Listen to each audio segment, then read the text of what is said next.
My name is Lily. I am now 25 years old. But this story begins when I was just 7 years old. I lived in a small town with my parents. My father's name was Ray, and my mother's name was Sarah. We didn't have a lot of money, but we were happy. Every evening, Mama would braid my hair. Daddy would bring sweets on Fridays. We would laugh, sing, and share stories. I was their only child. They called me their little butterfly.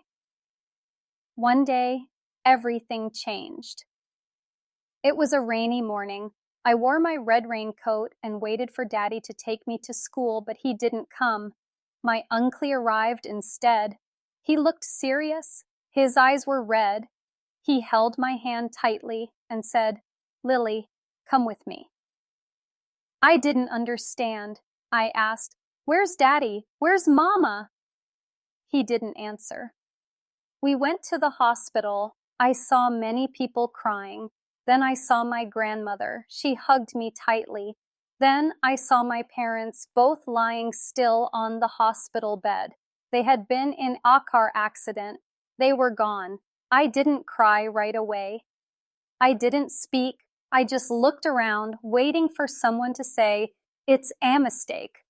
But no one did. That night, I sat in a small corner of my grandmother's house. It was dark. It was quiet. The world felt empty. I was all alone. After that, my grandmother took care of me. She was kind, but old and weak. She had to work every day. She said, "Lily, go play in the neighborhood garden. There's an old couple there. They're kind." And that's how I met Nora and Edward. They lived in a small house with a lovely garden full of roses and sunflowers. Nora had a gentle face. Edward sat in a chair and smiled at me. Nora said, "You can play here anytime, dear." From that day, I came every afternoon. I painted stones, I picked flowers, I shared silly stories. Nora prepared snacks. Edward clapped for my songs. They became my second family. After a while, my grandmother fell ill. One evening, she told Nora, "If anything happens to me, please don't leave Lil I alone." That winter, my grandmother passed away as well. I was 8 years old, no parents, no grandparents. But Nora took my hand and said, "You're not alone, we're here." From that point on, I lived with Nora and Edward. I called them Grandma and Grandpa. They never tried to replace my parents, but they offered me love, food, stories, warmth, and hope. Nora woke me up every morning with a gentle kiss on the head.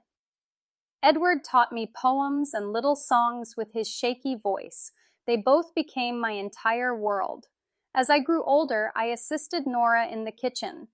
I helped Edward stroll slowly around the garden. I did my homework near his chair. When I received good grades, they shed happy tears. When I got sick, Nora stayed up all night with wet cloths and warm soup. At 15, I won a writing prize. I wrote about them. The title was "Love is Not Always Blood. Sometimes It's Kindness." At 18, I began working at the town library. I loved books just like Edward once did. Nora beamed with pride. "Just like us," she said. That's where I met Ethan. He was 22, quiet and respectful. He always sat in the corner reading old books. One day he asked, "Do you believe in forever?" I smiled and replied, "I already have forever. They're waiting for me at home." He wanted to meet Nora and Edward. He brought flowers. Nora liked him immediately. Edward shook his hand and said, "Take care of her." And Ethan did. We got married in a small ceremony just like Nora and Edward did years ago. Not many guests, just laughter, candles, soft music, and the two people who raised me sitting right in front, smiling through their tears. After getting married, people thought we would move out, but I said, "No, I will never leave them." Ethan agreed, saying, "This house is full of love. Why would we want to leave that?" So we decided to stay. We built a small room upstairs and painted it yellow. It became our home within their home. Now, I am 25. Ethan is a teacher, and I work part-time while taking care of Nora and Edward. Edward is very old now. He struggles to walk and hardly speaks, but when I hold his hand, He gently squeezes mine. Nora moves more slowly. Her hands tremble when she pours tea. I help her with cooking, wash her hair, and rub her feet every night. She tells me, "Lily, you saved my life." But I reply, "No, Grandma, you saved mine first."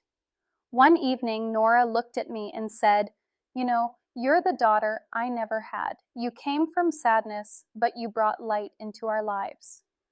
That night, I sat by her bed for a long time, holding her hand just like she held mine when I was 8. Ethan loves them too. He reads to Edward and buys Nora's favorite tea. He fixes things around the house. Every Friday, we sit on the porch together, drinking tea like one big family. We don't have a baby yet, but we have each other. We have love. We have memories. We have roots. Sometimes I think about my parents. I still miss them and cry on their birthdays. But I know they would be happy to see that I was never left alone. Because one woman with a kind heart and one man with soft poems gave me everything I lost and more. Family isn't always about who you are born to. Sometimes family is about who stays, who holds your hand, and who listens.